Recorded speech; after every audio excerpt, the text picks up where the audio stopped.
Kaliganj Karimuddin public pilot উচ্চ বিদ্যালয়ের শিক্ষাজন Kaliganj লালমনিরহাটে spark নামের স্বরচিত লেখার আসরে আজ আমি আছি। আমার নাম সুমাইয়া জান্নাত, নবম শ্রেণীতে লেখাপড়া করি। আমার গল্পের নাম সংগ্রামী কৃষক।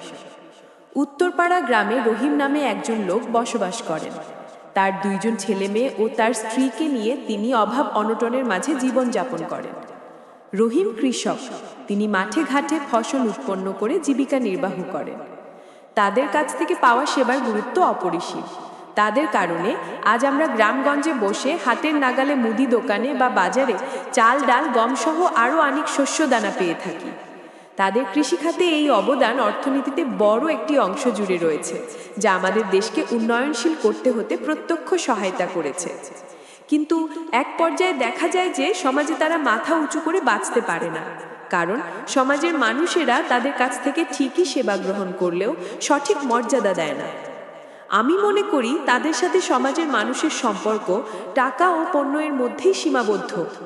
সমাজের অনেক মানুষ আছে যারা এই পেশাকে অনেক তুচ্ছ করে দেখে। তাই পরিশেষে আমি বলতে চাই যে আমরা কোনো পেশা বা কোনো শ্রেণীর মানুষকে তুচ্ছ করে দেখব না, বরং তাদের সম্মান করব। এতে তারা গর্বের সাথে জীবনযাপন করবে এবং আনন্দের সাথে তাদের পেশায় নিয়োজিত থাকবে।